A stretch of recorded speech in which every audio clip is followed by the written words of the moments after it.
Hello दोस्तों, आपका एक बार फिर से स्वागत है लोहागढ़ स्टडी पॉइंट के यूट्यूब चैनल पे। और आज हम अपनी क्लासेस को रेगुलर करते हुए हमारी दूसरी क्लास होने वाली है आज। और आपको मैं दोबारा से बता दूं कि इंग्लिश मीडियम, हिंदी मीडियम दोनों का 10th क्लास का सिलेबस चेंज हो चुका है। आप ध्यान दें और हमारे साथ बने रहें।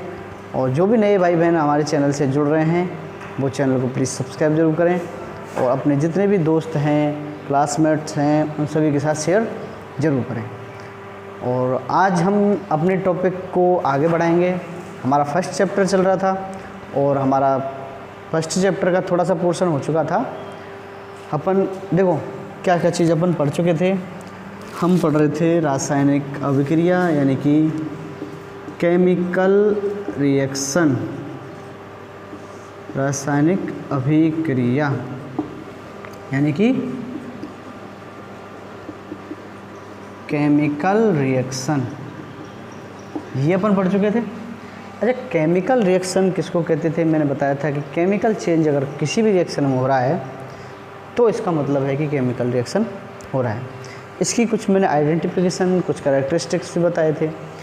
हम बात कर रहे थे कि अगर किसी के कलर में चेंज आ रहा है, टेम्परेचर चेंज आ रहा है, गैस रिलीज हो रही है ना, तो ये सारे अगर चेंज हो रहे हैं तो वो केमिकल चेंज है। अगर चेंज केवल फिजिकल स्टेट में आ रहा है, कोई चीज़ सॉलिड है उससे अगर ठोस में कन्वर्ट हो रही है, लिक्विड में कन्वर्ट हो रही है, लिक्विड से अगर गैस में कन्वर्ट हो रही है, तो इसका मतलब है कि वो फिजिकल रिएक्शन है, फिजिकल चेंज है। इसलिए जो केमिकल चेंज होगा, जैसे कि हमारे फलों का सड़ना हुआ, केमिकल चेंज है। हम रेस्पिरेशन कर रहे हैं, सांस ले रहे हैं, केमिकल चेंज है, केमिकल रिएक्शन है। तो ऐसे बहुत सारे रिएक्शन में बता चुका था, एग्जाम्पल भी करा चुका था। गैस रिलीज होती है, ये भी मैं बता चुका था। इसके लिए आपको देखो, जो आज इस वीडियो को देख रहे हैं वो इससे पहली वाली जो वीडियो उसको ज़रूर देखें, ताकि ये जो चीज़ें जो मैं अभी बता रहा हूँ वो आपको समझ में आ पाएँ। ठीक है, अपन अपनी क्लासेस को इसी तरह से रेगुलर चलाएंगे यूट्यूब चैनल पे। और आप चैनल को प्लीज़ सब्सक्राइब ज़रूर कर लें एक बार। और जो भी दोस्त हमारे नए जुड़ रहे हैं, जो भी भाई बहन हैं, वो शेयर ज़रूर करें। हैं, तो आज मैं जो टॉपिक लेके आऊँगा, आज हम केमिकल रिएक्शन तो पढ़ चुके हैं, हम बात करेंगे आज का टॉपिक रहेगा हमारा केमिकल इक्वेशन। मैंने ये भी चीज़ थोड़ी सी बता दी थी, केमिकल इक्वेशन यानी कि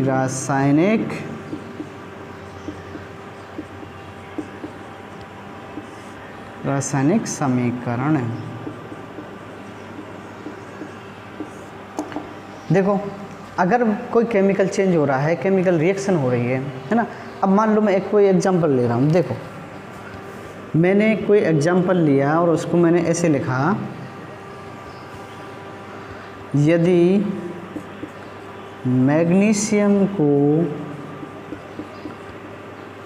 चलो ये मुझे पूरा लिखना है, ठीक है।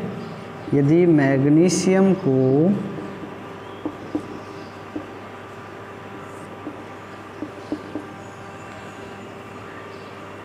ऑक्सीजन की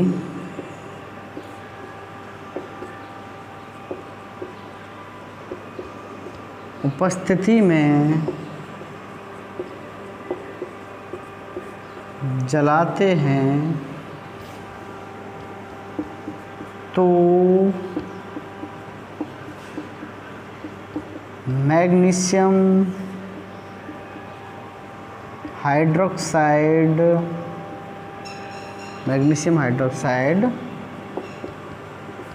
प्राप्त होता है, जो कि एक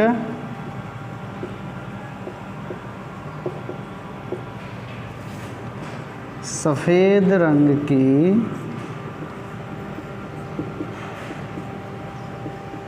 राख होती है। ये मैंने एक एग्जाम्पल लिया है, आपकी बुक का एग्जाम्पल है कि मैग्नीशियम रिबन को अगर अपन जलाएंगे ऑक्सीजन की प्रेजेंस में तो मैग्नीशियम हाइड्रोक्साइड मिलता है। ठीक है, इतनी छोटी सी बात है और मैंने इतना ये बड़ा रामायण लिखनी पड़ेगी इसके लिए, है ना। देखो इसको मैं अगर शॉर्ट और इजी वे में लिखूं तो इसको मैं ऐसे भी लिख सकता हूं कि मैग्नीशियम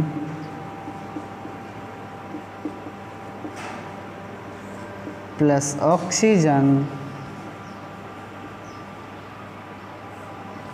क्या बन रहा है, ये मैग्नीशियम ऑक्साइड। यानी कि मैंने इतनी बड़ी बात को यहाँ से लेके यहाँ तक इस बात को एक छोटी सी लाइन में लिख दिया कि magnesium plus oxygen is reaction के बाद ये क्या बना रहा है, मैग्नीशियम ऑक्साइड। ठीक है, अगर इसको मैं एक और तरीक़ा से लिखूं तो इसको मैं ऐसे भी लिख सकता हूं कि Mg प्लस O2 ये हो गया हमारा MgO।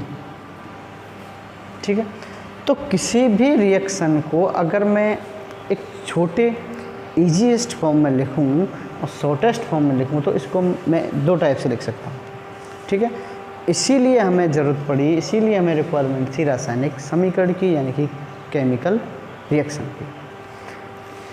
मैंने ये केमिकल रिएक्शन लिखी, इसकी टू टाइप मैंने अभी बता रहा हूँ कि ये एक होता था वर्ड यानी कि शब्दों में लिखना, और ये होता था सिंबल यानी कि इनको इनके प्रतीकों के रूप में लिखना, SYMB।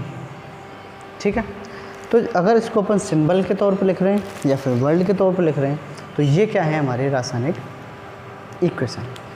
ये भी मैं तुम्हें बता चुका था। ठीक है, कि if magnesium ribbon is burn in presence of oxygen तो क्या बनेगा रिएक्शन के बाद, मैग्नीशियम हाइड्रोक्साइड बनाता है।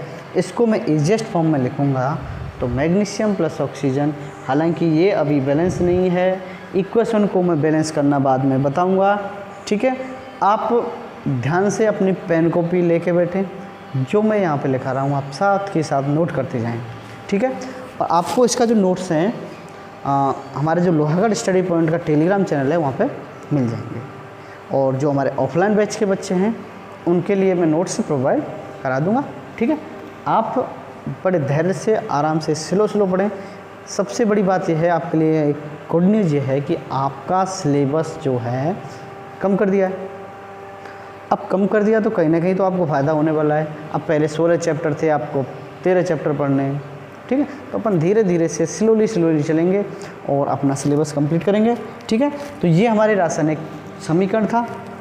अब देखो केमिकल इक्वेशन के कुछ पार्ट्स होते हैं। ठीक है, अब वो हम बात करेंगे। केमिकल इक्वेशन के कुछ पार्ट्स होते थे,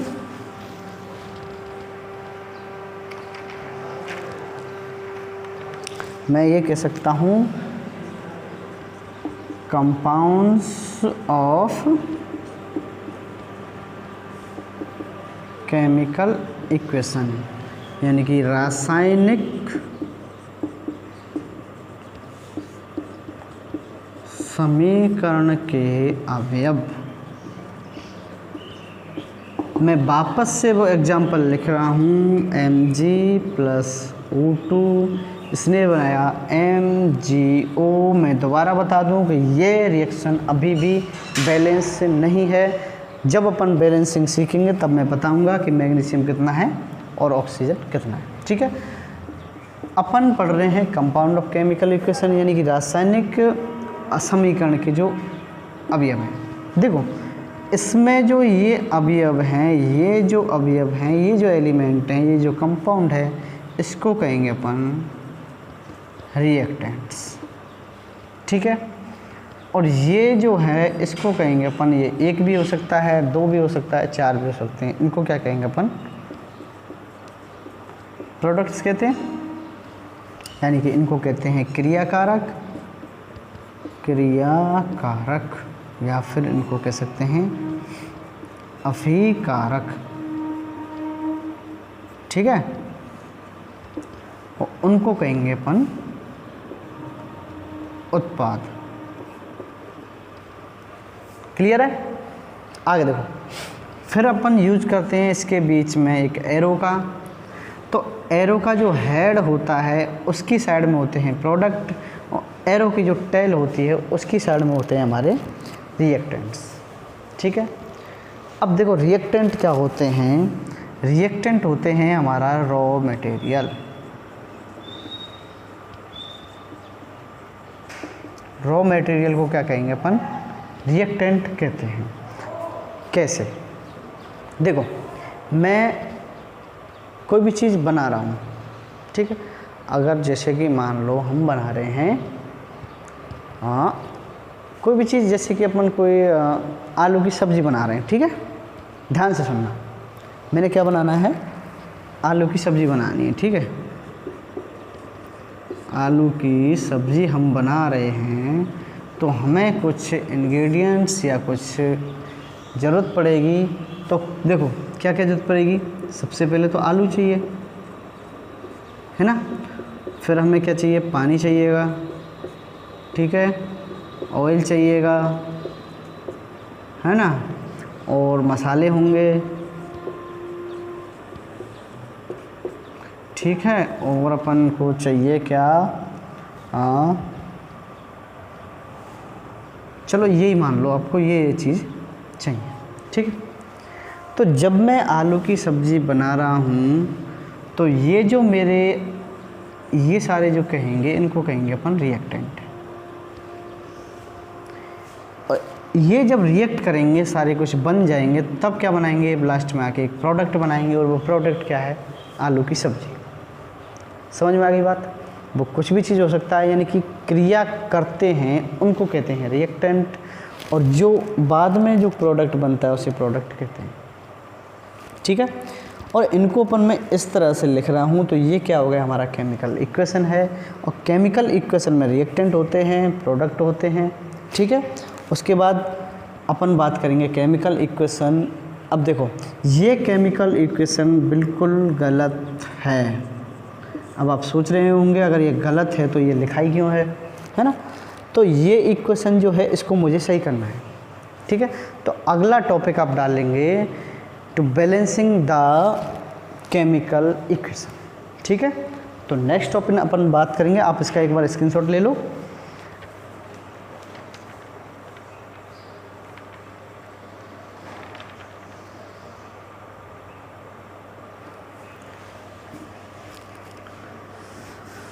देखो अब हम सीखने वाले हैं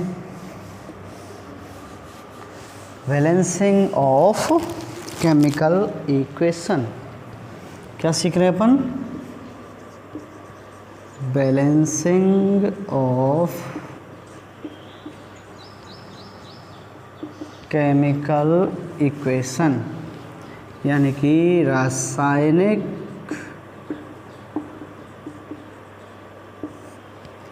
समीकरण को संतुलित करना।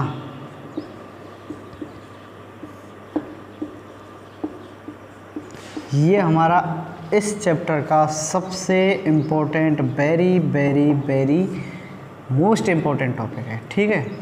आप इसको बड़े ध्यान से समझेंगे और 4-5 स्टेप में बड़े आराम से समझाऊंगा। आज की इस वीडियो में केवल यही करना है हमें, ठीक है।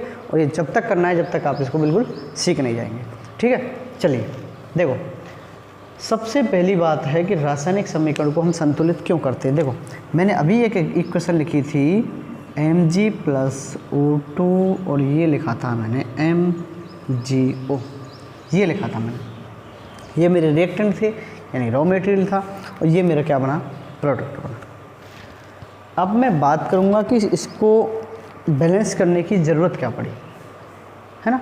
अब देखो ज़रूरत पड़ी इसलिए, तो मैं एक इसको मैं वापस मिटाऊँ, वापस भी लिखा दूँगा, ठीक है। तो एक रूल है, एक लॉ है,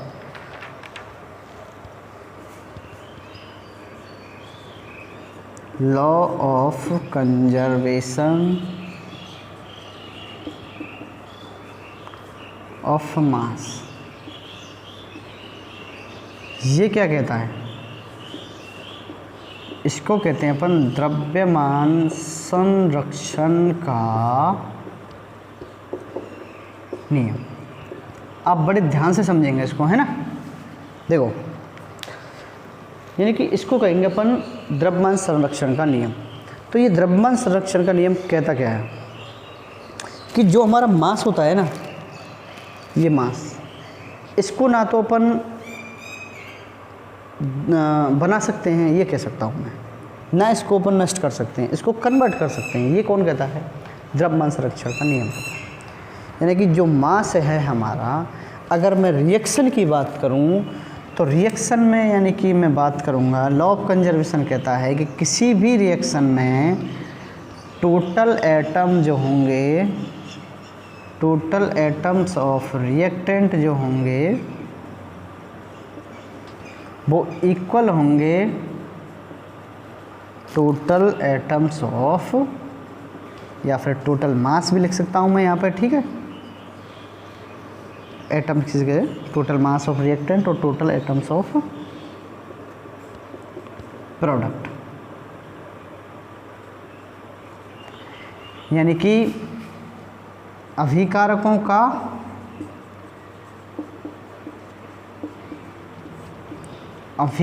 का द्रव्यमान इक्वल होता है उत्पादों के द्रव्यमान के बराबर।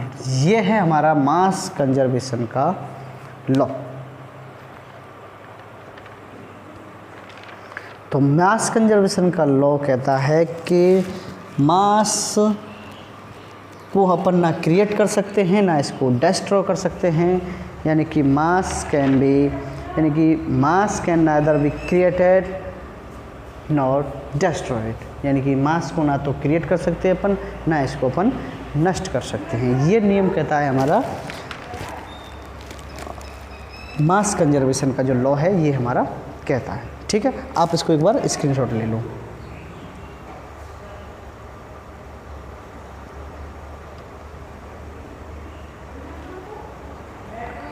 ठीक है, इसका मतलब क्या, मैं एक सिंपल सा एक और एग्जांपल ले रहा हूँ कि मास कंजर्वेशन का लॉ क्या कह रहा है कि ये कहता है कि तुम्हारे जितने भी रिएक्टेंट आपने लिए, आपने अभी आलू की सब्ज़ी बनाई, ठीक है। अब आलू की सब्ज़ी में मैंने कुछ इंग्रेडिएंट्स लिए, है ना, जो जो चीज़ यूज हुई, उसके बाद बनने के बाद टोटल मास जो होगा वो जो पहले लिया था उसके मास के बराबर होना चाहिए। इसको मैं एक, आपने यहाँ तक तो ये नोट कर ही लिया, इसको मैं एक एग्जांपल से ले रहा हूँ। ठीक है, देखो, संतुलित करना, हम बैलेंसिंग करना बाद में देखेंगे। हम एक बार वापस से हम देख रहे हैं the law of conservation of mass, यानी कि द्रव्यमान संरक्षण का नियम क्या कह रहा है कि ना तो हमने कहा कि ना तो मास को निर्माण किया जा सकता है, ना मास को डिस्ट्रॉय किया जा सकता है। कैसे? मैंने अभी, जैसे कि मैंने एक एग्जांपल लिया था अभी, है ना, देखो मैंने 500 ग्राम ले लिए हैं भाई, क्या लिए हैं? पटाटोज लिए हैं।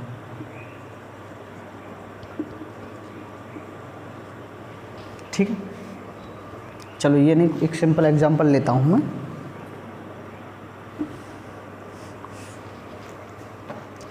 मैंने 200 ग्राम लिया है वाटर, ठीक है। मैंने 50 ग्राम ली है भाई शुगर यानी कि चीनी। मैंने 20 ग्राम इसमें यूज किए हैं जिंजर यानी कि अदरक। इसमें 10 ग्राम मैंने डाली है चाय की पत्ती, है ना। और इसको मिला के, ये सारे को मिला के मैंने बना दी है क्या? चाय। क्या बना दी है? चाय बना दी है। देखो मैंने भी चाय बना दी। चलो देखो, अब जो मैंने बता रहा था, तो ये सारे जो इंग्रेडिएंट्स हैं, ये वाले जो मैं रेड मार्क कर रहा हूँ, इनको क्या कहता हूँ मैं? रिएक्टेंट कहता हूँ। जो लास्ट में जो मेरे पास बना है उसको क्या कहता हूँ मैं? प्रोडक्ट कहता हूँ। अब मैं अभी बता रहा था कि जो मास कंजर्वेशन का लॉ है वो ये कहता है कि रिएक्टेंट का जो टोटल मास है वो प्रोडक्ट के टोटल मास के बराबर होना चाहिए। ठीक है, अब देखो यह वो 280, हाँ, अगर मैं रिएक्टेंट का टोटल मास देखूं, टोटल मास ऑफ रिएक्टेंट यानी कि अभिकारकों का पूरा जो द्रव्यमान है वो देखूं, तो वो आ गया मेरा, कितना आ रहा है, 280 ग्राम। ठीक है, तो रिएक्शन के बाद जो मेरे प्रोडक्ट बनेंगे वो भी 280 ग्राम बनने चाहिए। ये कौन कहता है? ये कहता है मास कंजर्वेशन का लॉ। लेकिन द्रव्यमान संरक्षण का नियम क्या कहता है कि जितने आपने रिएक्टेंट लिए हैं उतने आपके पास प्रोडक्ट होने चाहिए, उसका मास सेम होना चाहिए। लेकिन क्या हुआ, मेरे पास चलो यहाँ पे जो टी बनी है, चाय बनी है, वो बनी है 230 ग्राम। अब एक बात बताओ, मैंने इतना मास लिया, 280 ग्राम मास लिया, और 280 ग्राम मास के बाद मेरे पास चाय कितनी बननी है, 230 ग्राम। तो क्या ये रिएक्शन बैलेंस है? सोचो, मैंने बताया कि मास कंजर्वेशन का जो लॉ है वो ये कहता है कि भाई जो रिएक्टेंट हमने लिए हैं उनका मास, जो प्रोडक्ट है उनका मास बराबर होना चाहिए। लेकिन मैं अब देख रहा हूँ कि हमारी जो चाय बनी है वो 230 ग्राम बनी है, और मैंने जो सामान लिया था वो कितना लिया था, 280 ग्राम लिया था। समझ रहे हो? तो मैं ये कह सकता हूँ कि यहाँ पे जो बचा है, जैसे कि 50 ग्राम पानी है, वो वाष्प के रूप में, वेपर के रूप में उड़ गया है। इसलिए मैं अब कह सकता हूँ कि इनका टोटल मास और इनका टोटल मास बिल्कुल इक्वल है ना? तो यही हम हर एक रिएक्शन में करना है। आपको, मुझे लगता है ये चीज़ें समझ में आ गई होंगी। ठीक है, चलिए अब करेंगे अपन बैलेंसिंग ऑफ इक्वेशन। उसके कुछ, पहली बात तो यह है कि कमेंट में आप बताओ मुझे कि ये चीज़ें समझ में आई या फिर नहीं आई, ताकि मैं कोई और बेटर और तरीका देखूं आपको समझाने के लिए। अब देखो, अब अपन क्या कर रहे हैं, बैलेंसिंग ऑफ इक्वेशन कर रहे हैं। बैलेंसिंग ऑफ केमिकल इक्वेशन मैं शॉर्ट में लिख रहा हूँ। ठीक है, आप हिंदी वाले जो लिख लेंगे, रासायनिक समीकरण को संतुलित करना हम सीखने वाले हैं। उसका एक बहुत ही इम्पोर्टेंट और बेस्ट एक मेथड है हिट एंड ट्रायल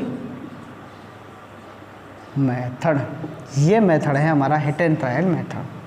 देखो, सबसे पहले मैं कोई रिएक्शन ले लूँगा।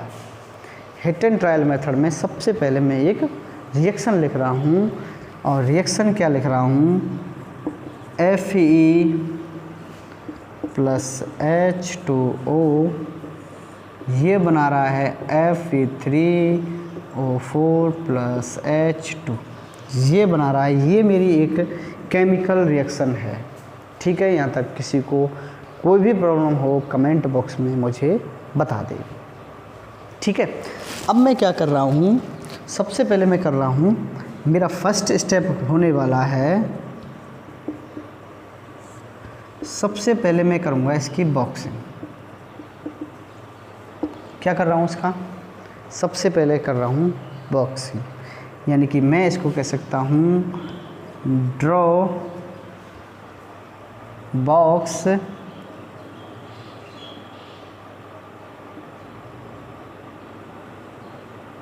अराउंड ईच एलिमेंट, यानी कि प्रत्येक अवयव के चारों तरफ मुझे क्या करना है, एक बॉक्स बनाना है। मैं हिंदी में लिख रहा हूँ कि प्रत्येक, चाहे वो रिएक्टेंट हो चाहे प्रोडक्ट हो, प्रत्येक अवयव के चारों तरफ बॉक्स बनाता हूँ, बॉक्स बनाते हैं। ठीक है, ये हमारा सबसे पहला स्टेप होने वाला है। ठीक है, तो मैं बॉक्स बनाऊंगा Fe प्लस H2O, इसको भी मैंने बॉक्स में बंद कर दिया है। फिर मैंने Fe3O4 सॉरी चले Fe3O4 प्लस H2, इसको भी मैंने बॉक्स में बंद किया और इसको भी मैंने बॉक्स में बंद कर लिया। यानी कि सारे जो एलिमेंट है मैंने सबसे पहले क्या है, इसको बॉक्स में बंद किया। ये मेरा क्या है, फर्स्ट स्टेप है। यहाँ तक किसी को कोई समस्या हो तो कमेंट बॉक्स में मुझे प्लीज़ बताएं कि सर यहाँ से ये चीज़ें समझ में नहीं आ रही। आप इसको एक बार नोट करेंगे।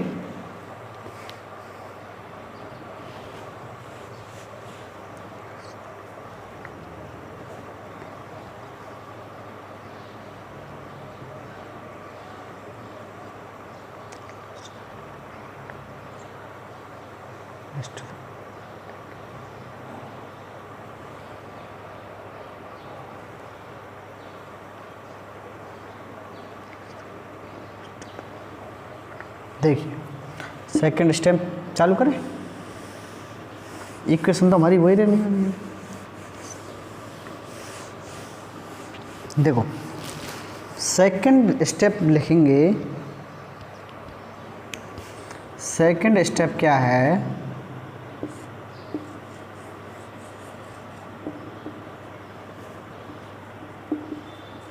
लिस्ट द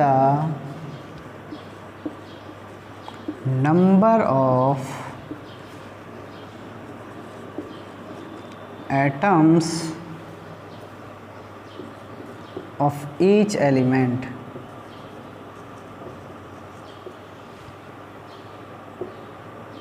चलो और लिख लेते हैं इसे, इन unbalanced reaction.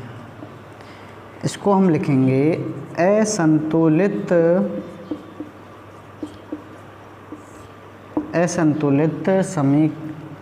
Unbalanced chemical reaction लिख लेंगे इसको, ठीक है। केमिकल रिएक्शन यानी कि असंतुलित रासायनिक समीकरण के प्रत्येक तत्व के परमाणुओं को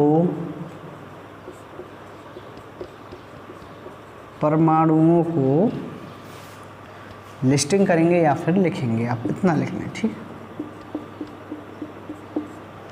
कैसे, अभी मैं वापस आपको सब चीज़ बता दूंगा कि कैसे हमको लिखना है, ठीक है। अब देखो मुझे लिस्टिंग करनी है। मैं इसको एक बार इसको स्क्रीनशॉट ले लो, ठीक है।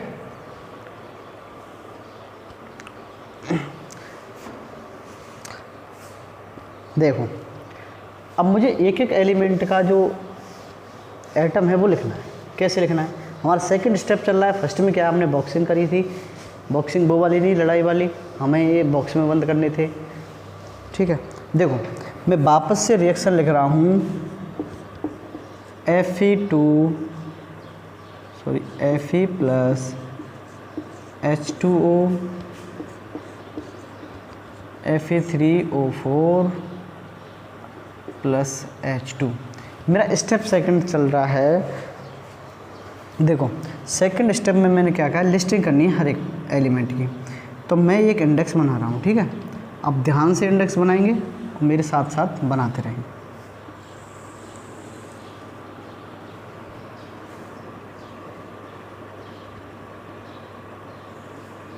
अरे इसको तो रहने ही देता हूँ। देखो सबसे पहले आपको लिख लेना है एलिमेंट।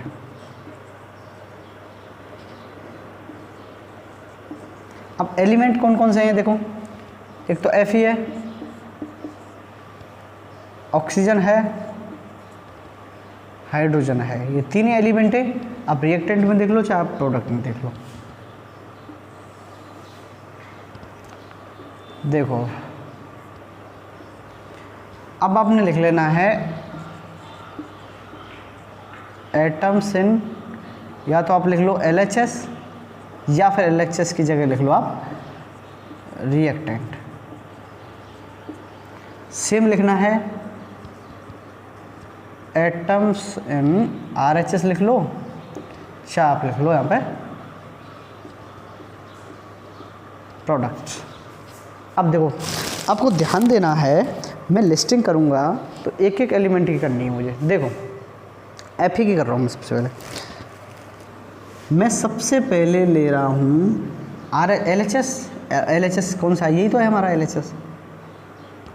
LHS में Fe कितने हैं। देखो LHS में Fe की जो वैल्यू है ओनली 1 है, ठीक है। अब RHS में चलो, RHS में Fe की वैल्यू कितनी है, 3 है, देखो है ना। ऑक्सीजन देखो LHS में यानी कि रिएक्टेंट में ऑक्सीजन की जो वैल्यू है वो भी कितनी है, 1 है, और उधर ऑक्सीजन की वैल्यू कितनी है, 4 है।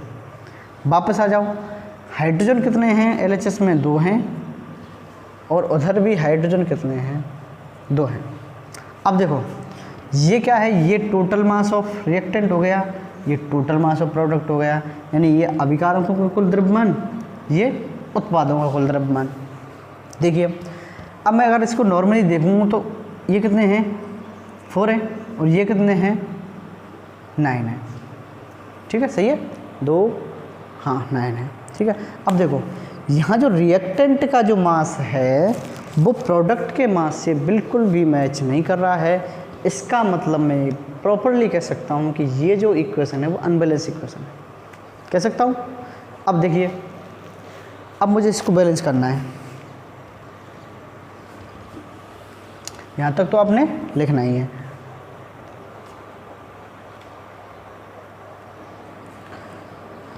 स्क्रीनशॉट हो गया। देखिए अब अपन इसको बैलेंसिंग स्टार्ट कर रहे हैं, ठीक है। ये मैं वापस मिटा दूँगा, यहाँ से मैं उस रिएक्शन को लिख लेता हूँ, ठीक है। Fe + H2O और ये हो गया हमारा Fe3O4 + H2। अब स्टेप 3 की तरफ मैं चल रहा हूँ। स्टेप 3 क्या करेगा, हम करेंगे स्टार्ट बैलेंसिंग, करें स्टार्ट बैलेंसिंग।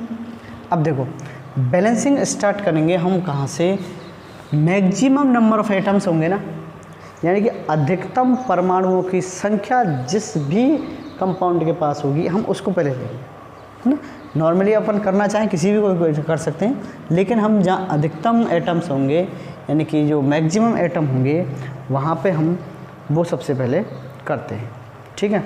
अब देखो Fe कितने यहाँ पे, 1 है, हाइड्रोजन यहाँ पे 2, ऑक्सीजन 1, Fe कितने 3, ऑक्सीजन 4, हाइड्रोजन 2। तो सबसे जो ज़्यादा है, जो मैक्सिमम नंबर ऑफ एटम है वो कहाँ पे है, ऑक्सीजन के, ठीक है। तो हम जो हमारा जो स्टेप है इसमें क्या बैलेंस करेंगे अपन, टू बैलेंस ऑक्सीजन, यानी कि हिंदी में इसको लिख लेंगे कि ऑक्सीजन को संतुलित करने पर। अब देखो मैं वापस से इसकी एक इंडेक्स बना रहा हूँ, जैसा जैसा मैं करते जाऊँ आपको साथ के साथ ऐसे लिखते जाना है। 3 पोर्शन हमें यूँ बनाने हैं और ये हमने। अब हम देखो बैलेंसिंग क्या कर रहे हैं, हम बैलेंसिंग कर रहे हैं ऑक्सीजन का, तो यहाँ पे लिखना है हमने ऑक्सीजन, और ऑक्सीजन इन LHS देखेंगे अपन, ऑक्सीजन इन RHS देखेंगे, या फिर अपन रिएक्टेंट लिख सकते हैं, प्रोडक्ट लिख सकते हैं। तो सबसे पहले तो अपन इनिशियल वैल्यू देखेंगे अपन ऑक्सीजन की, यानी कि प्रारंभ में ऑक्सीजन कितने थे, फिर अपन टू बैलेंस करेंगे, यानी कि बैलेंस करने के बाद कितनी है। देखो अब इक्वेशन की तरफ देखो, ऑक्सीजन अपन LHS में देखें तो LHS ये है, और ऑक्सीजन की वैल्यू कितनी है यहाँ पे 1। RHS में आ जाओ, ऑक्सीजन कितने हैं 4। अब मुझे ये बैलेंस करनी है, जब भी हम किसी भी इक्वेशन को बैलेंस करने बैठेंगे तो हमें जहाँ पे भी कमी लग रही है, अब देखो यहाँ पे LHS में कमी है, और LHS में कमी है तो वहाँ पे इतने का ही मल्टीप्लाई कर देंगे जितने हमें चाहिए। अब देखो यहाँ पे कितने हो गए, 4 हो गए, यहाँ पे कितने हो गए, 4 हो गए। बैलेंसिंग कंप्लीट है, कंप्लीट है। अब देखो प्रॉब्लम आती है यहाँ पे कि ये जो 4 मैंने लिया है ये तो मल्टीप्लाई किया है, और इसको मुझे लगाना कहाँ है, देखिए कहाँ पे लग रहा है, ये LHS में लग रहा है, लग रहा है ना। और हमेशा याद रखना है, मैंने सबसे पहले बॉक्सिंग की थी ऐसे करके, वो क्यों की थी मैं अब बताऊंगा उसको क्यों की थी। ये मैंने एक बॉक्स में बंद गिरे थे ना, इसलिए मैंने बॉक्स में इसको बंद किया था ताकि हम इनमें कोई छेड़छाड़ नहीं करें, ये बिल्कुल सेपरेट रह पाएं। अब देखो मुझे LHS में 4 लगाना है, और लगाना कहाँ पे है, ऑक्सीजन के पास लगाना है। क्या यहाँ पे ऑक्सीजन है, नहीं है। ऑक्सीजन कहाँ पे है, यहाँ पे है। तो इस इक्वेशन को मैं वापस लिखूँगा तो Fe तो है ही, प्लस H2O, ये रिएक्ट करेगी, Fe3O4 बनाएगी, प्लस बनाएगी हाइड्रोजन। अब मुझे लगाना है 4, और 4 कहाँ पे लगाना है, RLHS में, और LHS में किसके पास लगाना है, ऑक्सीजन के पास, और ऑक्सीजन के पास तो यही हो सकता है। क्लियर है। तुम्हारा बैलेंसिंग का एक स्टेप कंप्लीट हो चुका है ना। आगे चलिए, आप इसका एक बार स्क्रीनशॉट ले लो। अब देखो आप इसको एक बार साथ के साथ हर स्टेप के बाद क्या करेंगे, इसको चेक करेंगे, इसकी क्या करेंगे, जांच करेंगे। देखो यहाँ पे Fe कितने हैं, 1 है, यहाँ पे Fe कितने हैं, 3 हैं। इसका मतलब ये अब भी अनबैलेंस है ना। तो हम क्यों ना फिर Fe को बैलेंस कर लें अभी, या तक तो आपने स्क्रीनशॉट लेना ही है।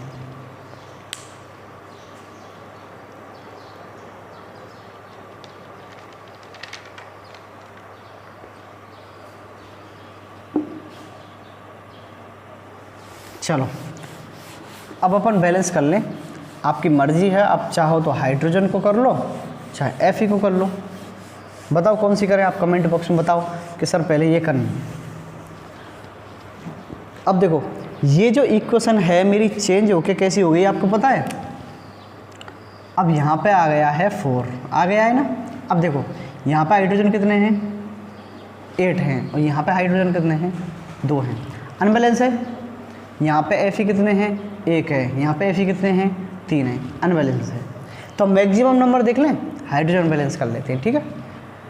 तो स्टेप है हमारा नेक्स्ट, ये स्टेप क्या कह रहा है, ये स्टेप करवा रहा है हमें टू बैलेंस, क्या बैलेंस करना है इसको, ये बैलेंस करनी है हमने हाइड्रोजन। सेम प्रोसेस है, हाइड्रोजन बैलेंस करने के लिए मुझे एक इंडेक्स बनानी है, और इंडेक्स बनाने के बाद उसमें मुझे 3 पोर्शन करने हैं, ठीक है। ये 3 पोर्शन होंगे हमारे H2 के लिए, हाइड्रोजन के लिए। एक तो होगी इनिशियल वैल्यू यानी कि प्रारंभिक मान,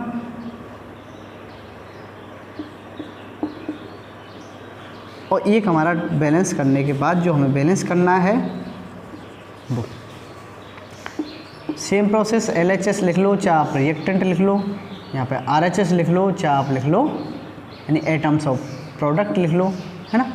देखो तो हाइड्रोजन देखो यहाँ पे कितने हैं, आपको मैं बता चुका हूँ 8 हैं, और वहाँ पे कितने हैं 2 हैं। अब देखो इनको मुझे इक्वल करना है, और जब मुझे इक्वल करने पड़ेंगे तो मल्टीप्लाई करना पड़ेगा, और मल्टीप्लाई मैं कहाँ पे कर सकता हूँ, जहाँ पे रिक्वायरमेंट होगी। अब देखो यहाँ पे मैं 4 का मल्टीप्लाई कर दूँ ताकि ये भी 8 हो जाए और ये भी 8 हो जाए। क्लियर है, हो गया इक्वल। सेम प्रोसेस है। अब देखो मैंने 4 का जो मल्टीप्लाई किया है कौन सी साइड में किया है, RHS की साइड में किया है। 4 का मल्टीप्लाई RHS में किया है, और RH कहाँ है, यहाँ पे है, तो RHS की साइड में अपन मल्टीप्लाई करेंगे तो ये जो इक्वेशन हमारी बनेगी देखो कैसी बनेगी, Fe + 4H2O। यहाँ तक तो क्लियर है। आगे देखो Fe3O4 + H2। अब मुझे देखो मल्टीप्लाई करना है, कहाँ पे करना है, RHS में करना है। RHS कहाँ है, ये RHS है, ठीक है। RHS के पास मुझे मल्टीप्लाई करना है, और किसके पास करना है हमने, हाइड्रोजन के पास। और हाइड्रोजन कहाँ पे है, यहाँ पे। क्लियर है।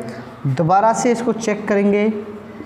देखो यहाँ पे हाइड्रोजन कितने हैं, 8 हैं। यहाँ पे हाइड्रोजन कितने हो गए, 4 दूनी 8। यहाँ पे ऑक्सीजन कितने हैं, 4, और यहाँ पे भी ऑक्सीजन 4। यानी कि हाइड्रोजन और हाइड्रोजन और ऑक्सीजन हमारे बिल्कुल बैलेंस्ड है, बैलेंस्ड है। अब मुझे क्या बैलेंस करना है, देखो यहाँ पे Fe कितने हैं, 1 है, और यहाँ पे Fe कितने हैं, 3 है। तो नेक्स्ट स्टेप में जब मैं लिखूँगा, आप इसको एक बार स्क्रीनशॉट ले लें, और जो नेक्स्ट स्टेप मेरा होने वाला है, नेक्स्ट स्टेप होगा टू बैलेंस। क्या करना है मुझे, अब Fe को बैलेंस करना है। अब देखो ये जो मेरी इक्वेशन है अब कैसी होगी पता है, यहाँ पे 4 और लग गया है ना। देखो 8 हाइड्रोजन 8 हाइड्रोजन, क्लियर है। 4 ऑक्सीजन 4 ऑक्सीजन, क्लियर है। Fe कितने हैं, 1 है, और Fe कितने हैं, 3 है। यानी कि Fe अब भी अनबैलेंस्ड हैं। अब मैं Fe को जब करूँगा, मेरी सेम प्रोसेस रहने वाली है। मुझे ये बॉक्स बना लेना है, इसके पार्ट करने कितने, 3 पार्ट करने हैं। यानी कि एटम्स, अब अपन Fe की बात कर रहे हैं, एटम्स इन LHS यानी फिर रिएक्टेंट, और एटम्स इन RHS या फिर प्रोडक्ट। Fe की बात कर रहे हैं, इनिशियल वैल्यू देखेंगे अपन, और टू बैलेंस देखेंगे। क्लियर है। Fe कितने यहाँ पे, 1 है। Fe यहाँ पे RHS में कितने हैं, 3 हैं। तो इधर मल्टीप्लाई किससे करेंगे, 3 से करेंगे भाई, सीधी बात है। ये भी 3 हो गया, ये भी 3 हो गया। अब देखो सेम प्रॉब्लम आई कि ये जो मल्टीप्लाई 3 किया है मैंने कौन सी साइड में किया है, LHS में। LHS कहाँ है हमारा, ये LHS है। किसके पास करना है, Fe के पास करना है। वापस से लिखो, Fe प्लस H2O, 4 भी लग रहा है यहाँ पे, Fe3O4 प्लस H2 यानी कि 4H2। अब देखो मुझे 3 का मल्टीप्लाई करना है, कहाँ पे करना होगा बताइए। तो मल्टीप्लाई मुझे Fe के पास करना है 3, और यहाँ पे मैंने पहले 4 का किया था, 4, और वहाँ पे मैंने 4 का किया था। तो ये इक्वेशन आपकी अब बैलेंस है। आप एक बार देख लें। देखो LHS में Fe कितने हैं, 3 हैं, और RHS में Fe कितने हैं, 3 हैं। LHS में हाइड्रोजन कितने हैं, 8 हैं। RHS में हाइड्रोजन कितने हैं, 8 हैं।